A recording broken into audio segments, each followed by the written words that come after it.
A very good morning to all my lovely students. I am Miss Ankita, your social science teacher for class 7 from Montbretia School.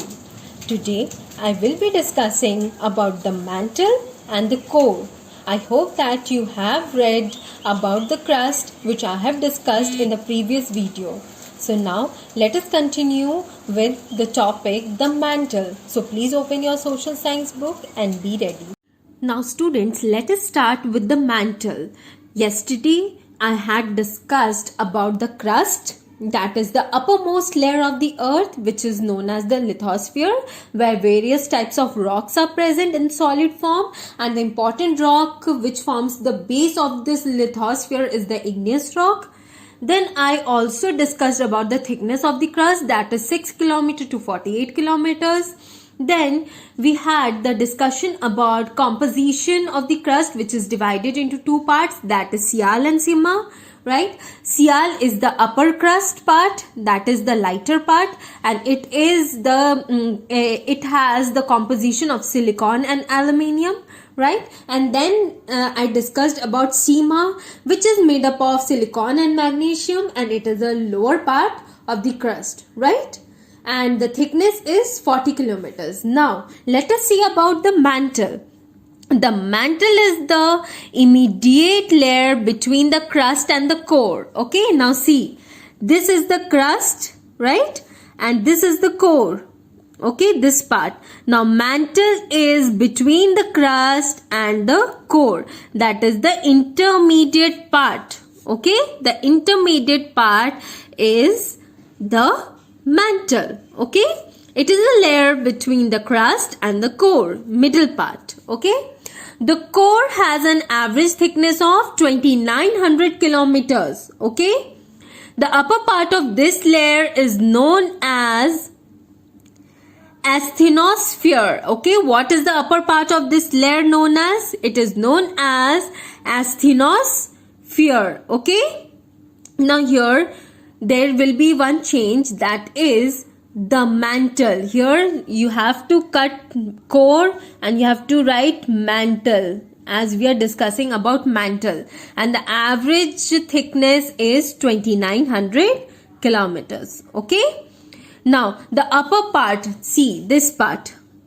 the upper part of the mantle is known as asthenosphere. Okay, this layer consists of mixed silicates and metallic minerals, and the rocks in this part of the earth are in a plastic or molten state. Okay, the rocks in this part is in plastic or molten state. Okay, due to its higher density than that of the crust, the lithosphere is considered as floating over the asthenosphere. Okay, now lithosphere, this is the lithosphere, the cream part. Okay, it is floating over, it floats over asthenosphere. This is the asthenosphere and this is the lithosphere. So asthenosphere, above this is lithosphere. Lithosphere floats above asthenosphere, over the asthenosphere. Okay, clear? Now the third one, that is the core. It is the last part. Okay, the innermost part, occupying the center of the earth. This layer is known as centrosphere. Now the core forms the third layer, that is in the center of the earth. In the center of the earth, core is the central part. Okay, the core is about 7000 kilometers in diameter. Okay, the core, it has the thickness of 7000 kilometers. Okay, the density of rock in this part of the earth is the highest. Now this part of the earth has the most of the rocks. Okay, the density of the rock is high. The major constituents of this layer are the metallic minerals like nickel and iron, due to which the core is called NIF. Okay, now the constituents of this layer is the nickel and the iron, that makes it NIF. Okay, now the temperature in the outer core is extremely high. Now in the outer core, outer part of the core, that is this part, Okay, this part is having the highest temperature. Okay, highest temperature. And all minerals melt at this high temperature. Due to high temperature, all minerals get melt. Due to a great pressure of the overlying strata, the rocks in the central part of the core behaves more like solid rather than like liquid material.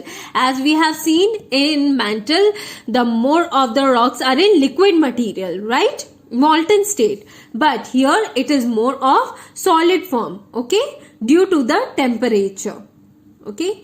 Now in the very next video, I will be starting with the minerals of the earth crust. Till then, please read the mantle and the core, and anything which you have not understood, please mark it.